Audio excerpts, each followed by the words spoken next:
Yo voy a hablar de los efectos neurofisiológicos de la terapia manual, en general de todos, es decir, es como, viendo el resto de las charlas, creo que es una charla integradora de todo, ¿no? Ya los que me conocen, generalmente algo por lo que nos caracteriza a la gente que trabaja en mi grupo y en la Universidad de Juan Carlos es el unir la clínica con la investigación y con la ciencia.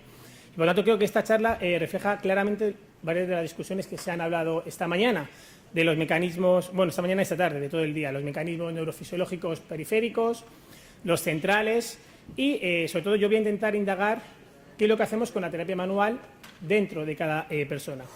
Algo importante es que hablamos de terapia manual y me ha sorprendido y agradado esta mañana cuando el compañero Sergio Patiño ha dicho que el ejercicio, el movimiento es terapia manual. De hecho, Rubén también lo ha comentado brevemente en la introducción, porque hay una gran pelea en el mundo que la terapia manual y el ejercicio son cosas distintas y el ejercicio es terapia manual.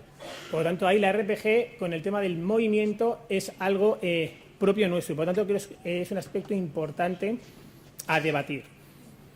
Rápidamente, pues probablemente todos conozcáis que la terapia manipulativa en la región cervical es eficaz.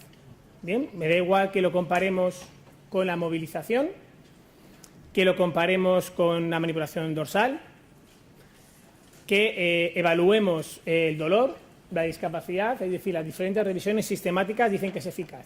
Bien, yo le digo esto a un compañero médico. ¿Cuál es la primera pregunta? ¿Y por qué? Esto es como Mourinho hace unos años, ¿por qué? Y eso es importante, que hablemos el mismo lenguaje que los profesionales de la medicina. Y eso es un gran error que nos pasa a los fisioterapeutas. ¿Por qué? Fijaros cómo ha cambiado la visión. Antiguamente se ha hablado de un paradigma biomecánico, si hablamos de la manipulación, en el primer efecto que pensamos, ¿qué es?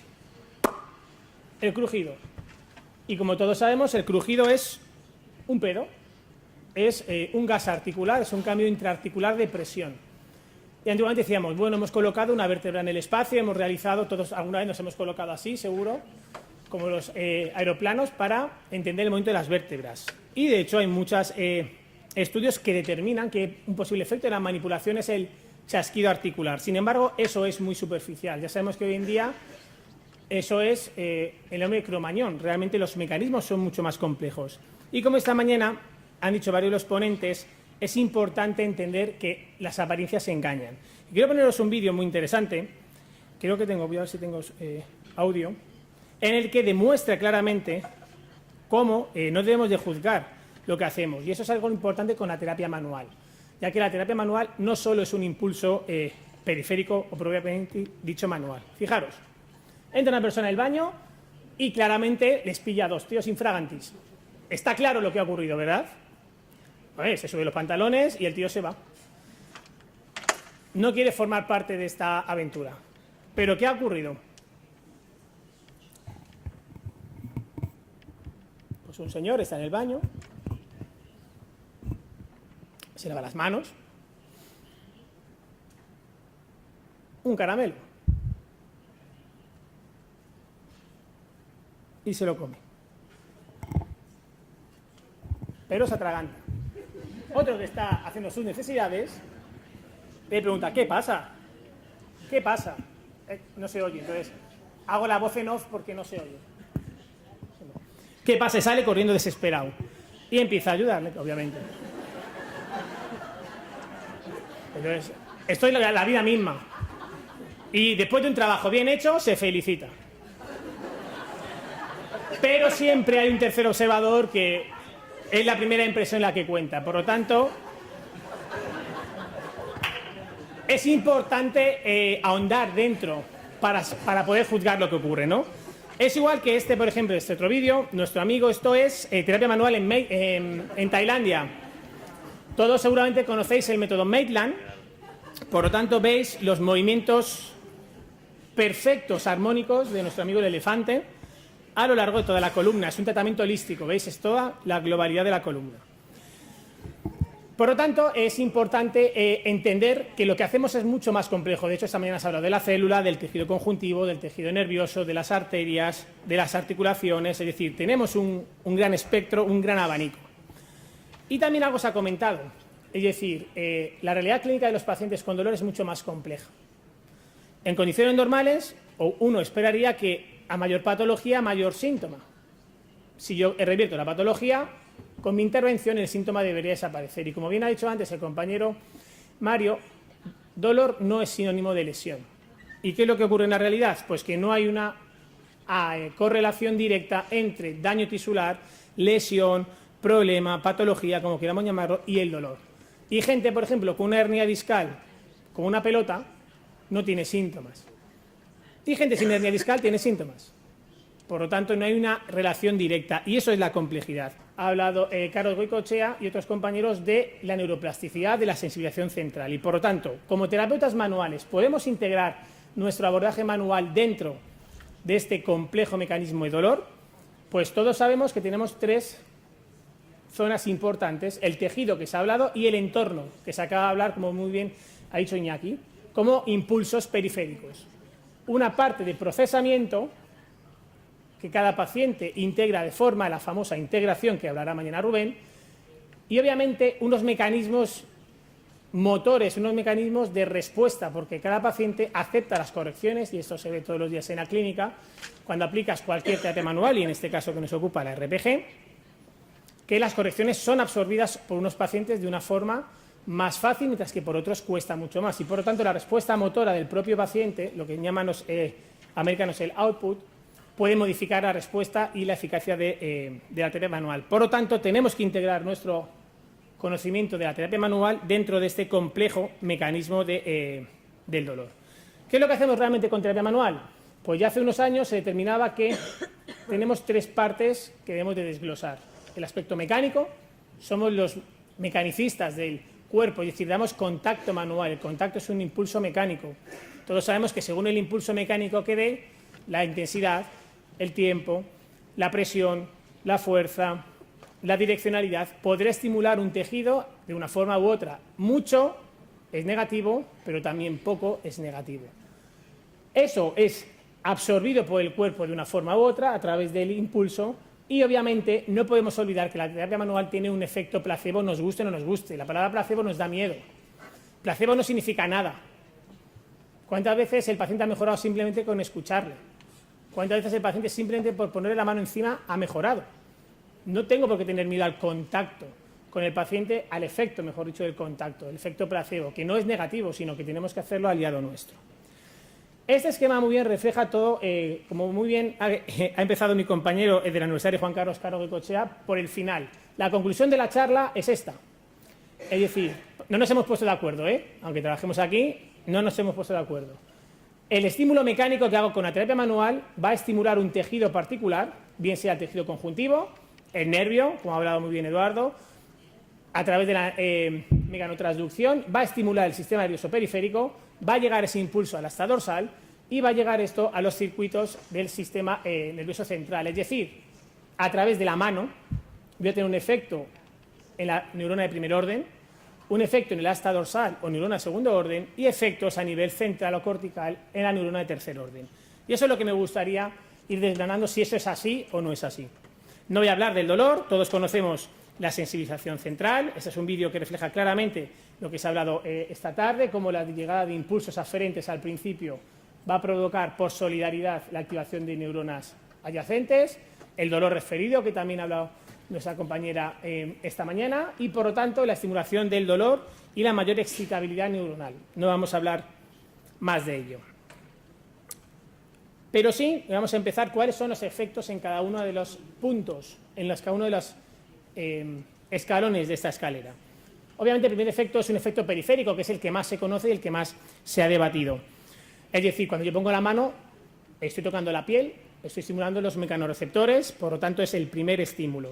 Y algo muy importante que se ha dicho esta tarde es que la sensibilización central, en el origen, siempre empieza por un estímulo periférico. Y esto es una gran pelea. ¿Por qué? Porque siempre en todos los congresos se habla de sensibilización central, se habla de los cambios corticales, pero eso es el final de un camino. Es decir, tenemos un error de fibromialgia igual a dolor crónico, y es un error. La fibromialgia es el final de un espectro, que probablemente el más complejo de los pacientes con dolor crónico. Por lo tanto, no tenemos que encasillar a ningún grupo de pacientes, porque, como muy bien se dice, no todo es sensibilización central, ya que es un tema que hoy en día es un debate a nivel mundial. Y por lo tanto, con la terapia manual tenemos efectos en todos los niveles. Todos conocemos efectos fisiológicos a nivel periférico, no voy a hablar de ellos.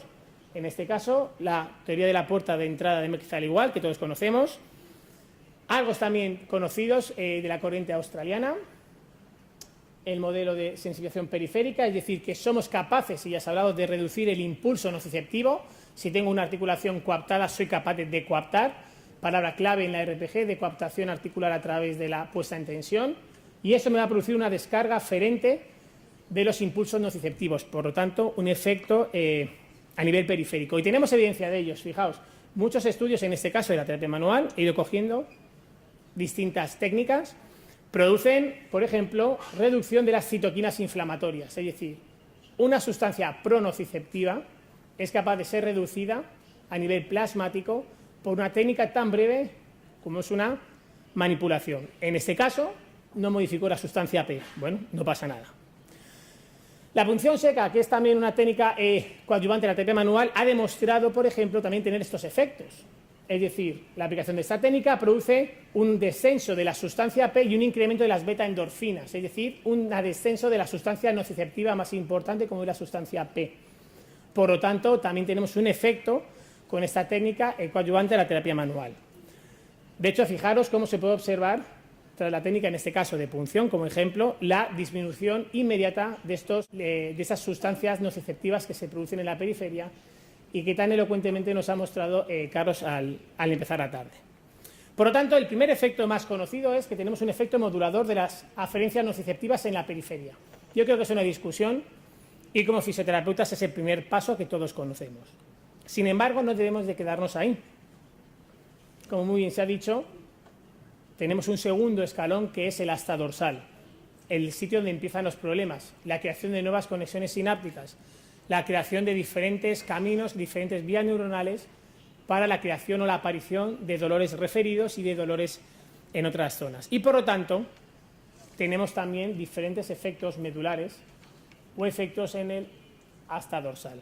¿Cuáles son? Por ejemplo, de nuevo, pongo los efectos de la punción seca, aunque no es una técnica propia de la terapia manual, pero sí adyuvante, porque es donde más investigación se ha realizado en estos términos y ha demostrado, por ejemplo, que la aplicación de la técnica de punción seca en el músculo gemelo, inervado todos conocemos por L5S1, produce analgesia, produce alteraciones motoras y sensitivas en músculos inervados por el mismo segmento metamérico, en este caso el bíceps femoral, por lo tanto compartimos sensibilización metamérica L5S1 y produce efectos en músculos adyacentes, es decir, la única explicación de un efecto en el isquiotibial o en el bíceps femoral es, a través de la punción en el gemelo, es la integración segmentaria. Obviamente, si también hablamos de RPG, sabemos que ambos músculos forman parte de la cadena posterior, de la cadena maestra, pero una técnica tan localizada como la punción seca, la única explicación es, desde el punto de vista motor, neurofisiológico a nivel del asta dorsal. Por lo tanto, tenemos evidencia de ello. Interesantemente, fijaros, este estudio que provoca cómo la creación de nuevas conexiones sinápticas en el asta dorsal, a medida que vas aplicando técnicas de punción o de terapia manual, van desapareciendo. Es decir, el proceso de sensibilización central es reversible, algo que, gracias a Dios, es así, porque si no fuera reversible no podríamos hacer nada para los pacientes. Una gran discusión es si el proceso de sensibilización central es reversible o no, y tenemos evidencia de que a nivel del asta dorsal esos cambios son reversibles, por lo tanto podemos realizar estos cambios en nuestros pacientes. Volvemos en este caso a la manipulación y de nuevo también encontramos, fijaros, alteraciones de neurotransmisores como puede ser la epinefrina y norepinefrina, en este caso en plasma, neurotransmisores del sistema nervioso simpático y por lo tanto importantes excitadores del sistema nervioso central y por lo tanto somos capaces de provocar cambios en neurotransmisores a través de técnicas manuales como la manipulación. Y en este caso he puesto el ejercicio como tercer ejemplo. Tenemos una técnica agresiva como es la punción seca, una técnica inocua como la manipulación y el ejercicio. Y también ha demostrado activar estos mecanismos segmentarios. Si el paciente hace ejercicio de una región del cuerpo, esa región del cuerpo sufre analgesia. Por lo tanto, encontramos un efecto terapéutico del ejercicio, en este caso, ejercicio específico de una región, no ejercicio aeróbico, que luego hablaremos. Si yo fortalezco el cuádriceps, la rodilla va a mejorar sus síntomas. ¿Por qué? Porque la zona relacionada con el músculo que estoy fortaleciendo. Por lo tanto, la función muscular también produce analgesia y eso es un efecto beneficioso para nosotros. Y el tema más delicado y del que debemos de ahondar son los cambios a nivel central.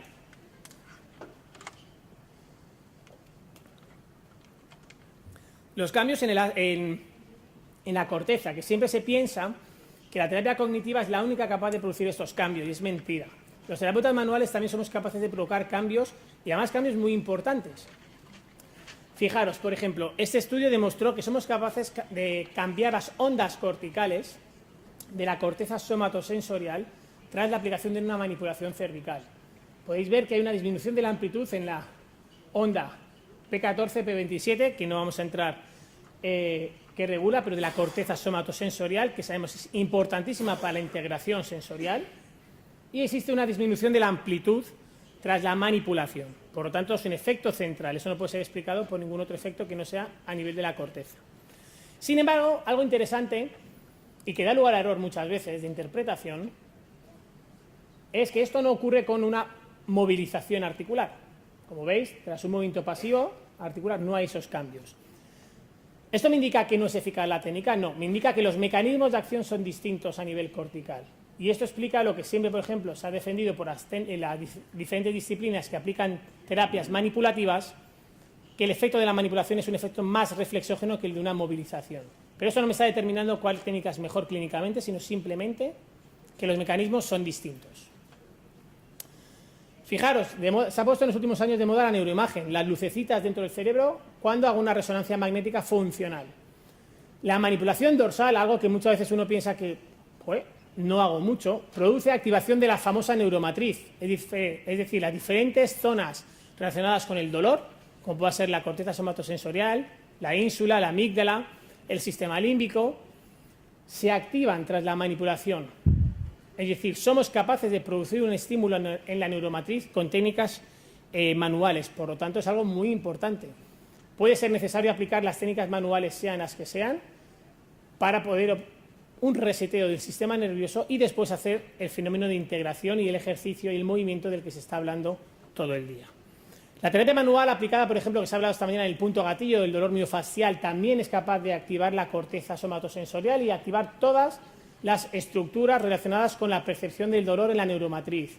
Por lo tanto, somos capaces de provocar activación a los tres niveles: periférico, medular y central.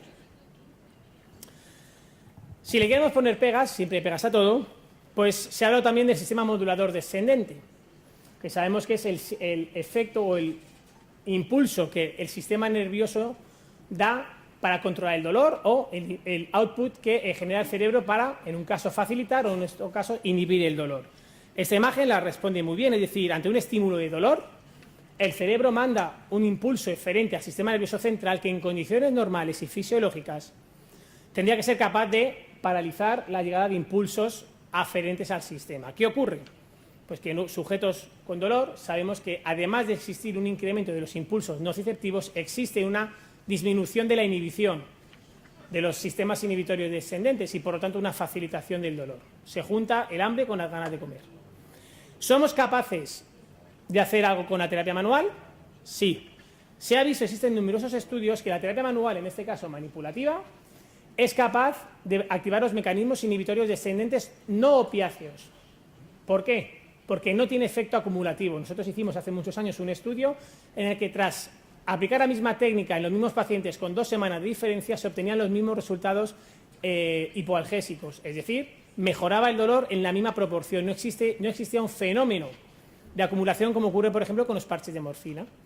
Por lo tanto, eso justificaba que uno de los mecanismos era la activación de los mecanismos no opiáceos del dolor.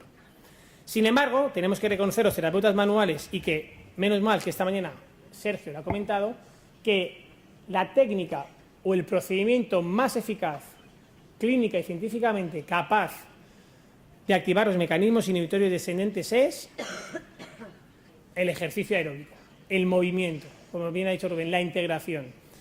Claramente, el ejercicio aeróbico es importantísimo dentro de nuestros pacientes y es la gran piedra angular que nos falta a los terapeutas manuales. ¿Cuántas veces llega el paciente a la camilla, se tumba y me dice, hazme lo que quieras? Y luego le mandas deberes y te dice, bueno, no tengo tiempo, y solo le pides 10 minutos, no le piden más.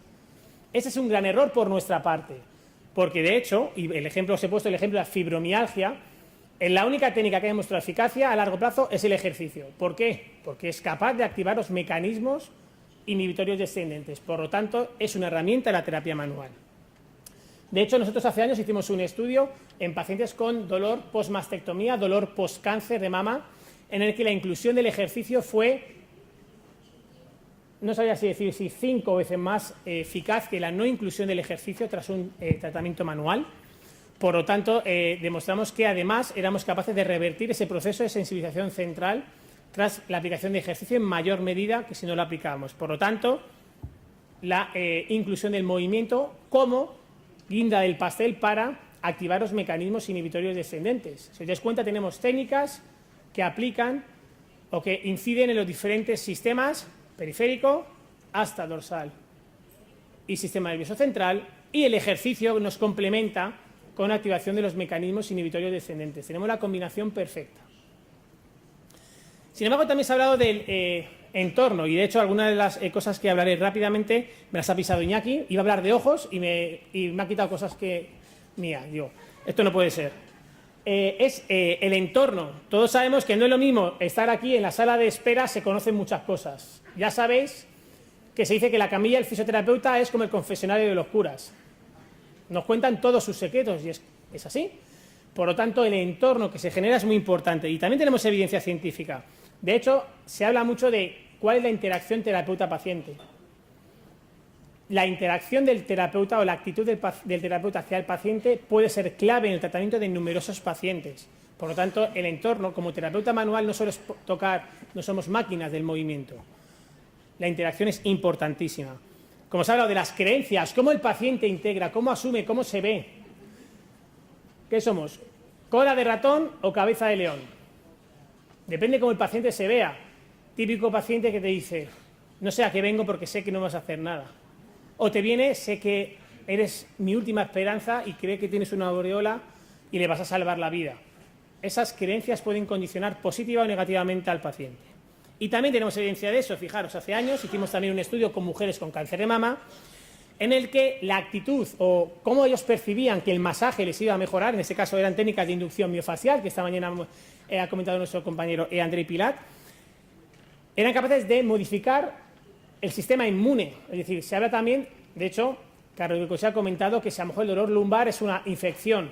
Con la terapia manual somos capaces de modificar el sistema inmune, en este caso las inmunoglobulinas A. Qué casualidad que son aquellas relacionadas con las vías respiratorias. Infecciones respiratorias, que muchos pacientes empiezan con dolor tras una infección respiratoria. Pues somos capaces, siempre y cuando el paciente tenga una actitud positiva, de producir cambios en el sistema inmune, algo muy importante.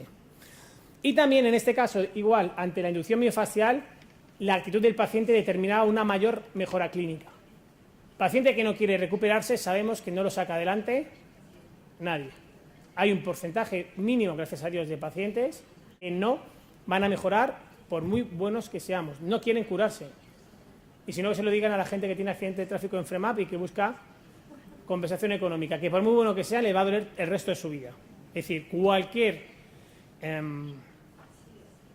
situación externa a nosotros puede condicionar el éxito del tratamiento. Bien, y para finalizar, ya se ha hablado un poquitín, es decir, mañana se hablará más del cerebro, pero como introducción, es decir, sabemos que los mapas corticales de cada paciente son distintos, por lo tanto, la integración somatosensorial es distinta y cada paciente es distinto, lo tenemos claro.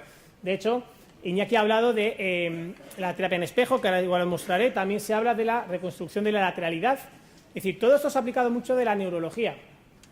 Muchas veces pensamos terapia manual distinto de la neurología y muchas veces compartimos más de lo que pensamos. ¿Cuántos pacientes con dolor unilateral durante muchos años no son capaces de reconocer cómo está su lado afecto? O incluso pierden la capacidad espacial de su lado no afecto. Por lo tanto, pierden la reconstrucción de la lateralidad y, de hecho, podemos jugar con ellos a técnicas, entre comillas, de reconstrucción de la lateralidad. Lo mismo, esto está basado igual en la terapia en espejo, en este caso, para pacientes con dolor. Se ha utilizado mucho, sobre todo, en pacientes con dolor síndrome complejo regional, es decir, pacientes con lo que se conocía como SUDEC, debido a la impotencia funcional que tienen, e incluso en amputados, para el dolor del miembro fantasma. Ver la imagen de un miembro amputado genera mayor estimulación y en muchas ocasiones es capaz de eliminar el dolor producido por el dolor de miembro fantasma. Por lo tanto, tenemos también otra herramienta coadyuvante a la terapia manual, ya que generalmente a mí me da mucha pena las peleas que en el mundo de la fisioterapia tenemos entre las diferentes corrientes, que es la educación y la interacción terapeuta-paciente, la cual debe ser integrada dentro de nuestra arsenal terapéutico como terapeutas manuales, porque sabemos que tiene efecto en el sistema endocrino, inmune, autonómico, en la ansiedad y la depresión, en fenómenos respiratorios, como esta mañana habla muy bien León Chaitov, en el dolor, y obviamente el miedo a realizar diferentes movimientos, la famosa kinesiofobia, debe ser restaurada a través de la integración. Por lo tanto, creo que tenemos suficientes herramientas para integrar todo dentro de un abordaje multidisciplinar para los pacientes con dolor crónico. En este caso, creo que uno de los métodos que mejor refleja por sí mismo es la RPG, ya que tiene toda la integración, tratamiento estructural, tratamiento neurofisiológico y la integración del movimiento a través de lo que mañana hablará Rubén, que no quiero pisar, que si no se me enfada, de la integración cortical, la integración cognitiva de los cambios producidos o mejorados a través del paciente. Muchas gracias.